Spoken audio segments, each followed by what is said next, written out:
आज हमारे पास अलग अलग कहानियों के 4 सिरे हैं जिनका सोर्स एक ही है। एक पत्रकार ने खबर की पट्टी चला दी और नेता की प्रधानमंत्री पद की दावेदारी का पत्ता कट गया। गृह मंत्रालय से वो कौन था जिसकी हामी पर प्रणब मुखर्जी के दफ्तर में ट्रांसमीटर फिट कर दिया गया था और सारी बातें सुनी जाती थीं। और सद्दाम हुसैन ने भारत के किस सांसद के हाथों ब्लैंक चेक थमाते हुए परमाणु बम बनाने का तरीका मांगा था और जिन्ना ने विभाजन के बाद सिर पीटते हुए किससे कहा था ये मैंने क्या कर डाला। इन सब का सोर्स है कुलदीप नैयर। नमस्कार, मेरा नाम दिव्यांशी सुमराव है। आप देख रहे हैं किताबों से जुड़ा हमारा डेली शो किताबी बातें। वक्त बदलेगा पर हमारा और आपका अहद नहीं कि रोज एक नई किताब के हिस्से से सुनाएंगे आपको उससे जुड़े किस्से। इसी सिलसिले में आज की किताब है कुलदीप नैयर की लिखी एक जिंदगी काफी नहीं। कितना खुद से जुड़ा टाइटल है ना। हम सबकी एक जिंदगी कहाँ पूरी पड़ती है अनुभवों को बांचते बरतते हुए। तो शुरू करते हैं नैयर की उन बातों से जिनके राजदार कम लोग ही थे। यूपीए की सरकार के दौर में प्रणब मुखर्जी और पी चिदम्बरम के बीच मतभेद थे।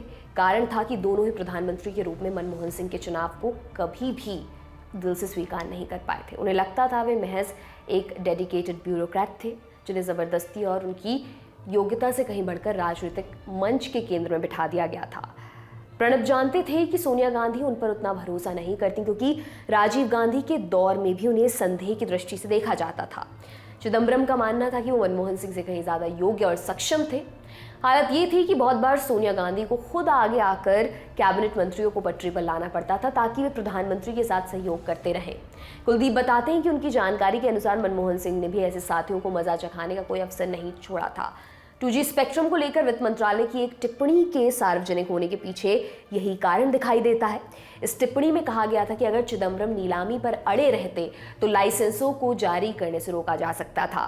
चिदम्बरम को संदेह था कि इस टिप्पणी के लीक होने के पीछे प्रणब मुखर्जी का हाथ था। दूसरी तरफ प्रणब मुखर्जी ने एक प्राइवेट एजेंसी से अपने दफ्तर की जांच करवाने का फैसला किया क्योंकि उन्हें शक था कि गृह मंत्रालय खुफिया तौर से उनकी बातचीत सुन रहा था। और चौंकाने वाली बात अब सुनिए कि प्राइवेट एजेंसी सचमुच ही वह जगह ढूंढने में सफल रही जहां कथित गुप्त ट्रांसमीटर को फिट किया गया था। हालांकि इसे अब हटाया जा चुका था।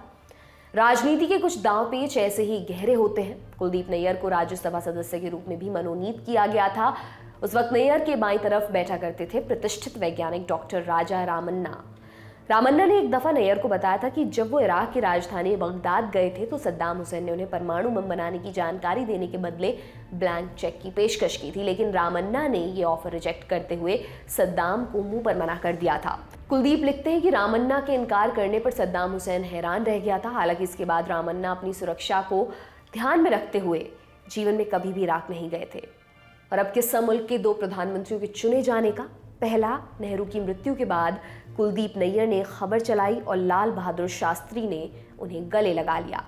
बात यह थी कि नेहरू की मौत के बाद प्रधानमंत्री पद के लिए मोरारजी देसाई और लाल बहादुर शास्त्री के खेमों में तनातनी हो गई थी। ऐसे में कांग्रेस अध्यक्ष के कामराज ने पार्टी को एक सर्वसम्मत नेता चुनने के लिए कहा, लेकिन ऐसे नेता के चयन की जिम्मेदारी उन्हीं के हाथ में सौंप दी गई थी। दोनों खेमों के माहौल को देखते हुए कुलदीप ने समाचार एजेंसी UNI के टिकर पर खबर जारी करते हुए कहा, प्रधानमंत्री के पद के लिए सबसे पहले भूतपूर्व वित्त मंत्री श्री मोरारजी देसाई ने अपनी दावेदारी का ऐलान कर दिया है। बिना विभाग वाले मंत्री श्री लाल बहादुर शास्त्री को एक और उम्मीदवार माना जा रहा है। हालांकि वे खुद कुछ नहीं कह रहे हैं। कुलदीप ने बाद में लिखा कि उन्होंने सोचा भी नहीं था कि छोटी सी खबर मोरारजी को इतना नुकसान पहुंचा देगी जितना कि इसने पहुंचाया। सरकारी सूचना संस्था प्रेस इंफॉर्मेशन ब्यूरो यानी कि PIB से जुड़े रहने के कारण उन्हें छपे हुए शब्द की ताकत का अंदाजा नहीं था। मोरारजी के समर्थकों का कहना था इससे उन्हें कम से कम 100 वोटों का घाटा हो गया। लोग सोचने लगे कि मोरारजी देसाई इतने महत्वाकांक्षी थे कि PM पद पर अपना दावा पेश करने के लिए उन्होंने नेहरू की चिता की आग ठंडी होने का भी इंतजार नहीं किया था। बाद में हालांकि नैयर को इस खबर के चमत्कार का एहसास जरूर हो गया था कि कामराज संसद भवन की सीढ़ियों से उतरते हुए उनके कान में फुसफुसाए थे, थैंक यू। इसके बाद लाल बहादुर शास्त्री ने कुलदीप को घर बुलाकर कहा था, अब किसी और स्टोरी की जरूरत नहीं, मुकाबला खत्म ही समझो। उनके कहने का मतलब था कि पलड़ा उनके पक्ष में झुक चुका था और उनके चुने जाने में कोई संदेह नहीं रह गया था। हालांकि कुलदीप ने उन्हें समझाने की कोशिश की कि इस खबर के पीछे किसी को फायदा या नुकसान पहुंचाने की मंशा नहीं थी, लेकिन शास्त्री ने होठों पर उंगली रखकर उन्हें चुप रहने का संकेत दिया था। बाद में पार्टी का नेता चुने जाने के बाद उन्होंने संसद भवन की भारी सीढ़ियों पर सबके सामने मुझे गले से लगा लिया। शास्त्री ने उन्हें पीआईबी में लौट आने और उनका सूचना अधिकारी बनने के लिए कहा। कुलदीप ने उनको जवाब देते हुए कहा, मैं लौटने के लिए तैयार था बशर्ते कि मुझे अमेरिकी राष्ट्रपति के प्रेस सचिव जैसा दर्जा प्राप्त हो। उन्होंने कहा कि ऐसा करना मुश्किल था, क्योंकि तो फिर मोरारजी देसाई कहेंगे कि मैं तुम्हारी मदद का बदला चुका रहा हूँ। 2 बरस बाद ही मुल्क में लगभग समान परिस्थितियां थीं जब ताशकंद में शास्त्री की मृत्यु के बाद पीएम पोस्ट खाली हुई। इसी उद्देश्य को ध्यान में रखकर कामराज एक चार्टर्ड विमान से दिल्ली पहुंचे। उनके साथ उनके दुभाषी आर वेंकटरमन भी थे, जो मद्रास राज्य के मुख्यमंत्री के रूप में अपने कार्यकाल के दिनों से ही मोरारजी के साथ जुड़े हुए। वेंकटरमन ने कुलदीप को बाद में बताया कि विमान के उड़ान भरते ही कामराज सो गए थे। दिल्ली हवाई अड्डे पर उतरने से 15 मिनट पहले उनकी आंख खुली थी तो वो बोले थे, इंदिरा गांधी प्रधानमंत्री होंगी। मानो उन्होंने नींद में ही इस प्रश्न को सुलझा लिया हो।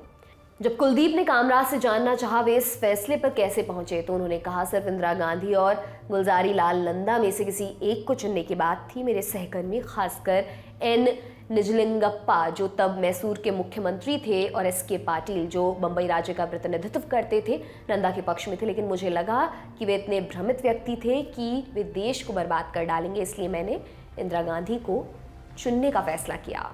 कुछ लम्हों की खामोशी के बाद उन्होंने आगे जोड़ा, सभी लोग मुझे इस फैसले के खिलाफ नसीहत दे रहे थे। कृष्ण मेनन ने भी कहा कि मुझे उन पर इतना भरोसा नहीं करना चाहिए, फिर भी मुझे लगा कि वे नंदा से बेहतर थीं। अब जिन्ना की बात। कुलदीप ने विभाजन का दौर भी देखा था। उन्होंने जिन्ना का एक रिग्रेट भी किताब में मेंशन किया है। एक दिन जब जिन्ना लाहौर में थे तो पाकिस्तान के पुनर्वास मंत्री इफ्तिकार उद्दीन और पाकिस्तान टाइम्स के संपादक मजहर अली खान उन्हें एक डकोटा विमान में बिठाकर विभाजित पंजाब दिखाने ले गए। इस हवाई दौरे के दौरान जिन्ना ने शरणार्थियों के अंतहीन काफिलों को भारत की तरफ पलायन करते वहां से पाकिस्तान की तरफ आते देखा तो अपना माथा पटकते हुए अफसोस से बोले, ये मैंने क्या कर डाला। इफ्तिकार और मजहर ने एक दूसरे से वायदा किया कि ये बात किसी से वो नहीं कहेंगे। बाद में मजहर ने बात अपनी पत्नी ताहिरा को बताई और ताहिरा ने अपने पति के निधन के बहुत वर्ष बाद ये बात कुलदीप नैयर को बताई। तो ये था आज का किताबी बातें। आगे भी आपको इस तरह रोज किताबों से जुड़े किस्से मिलते रहेंगे। आज के एपिसोड को लिखा था हमारे साथी दीपक तेंगुरिया ने। आप देखते रहिए दी लल्लन टॉप। बहुत बहुत शुक्रिया।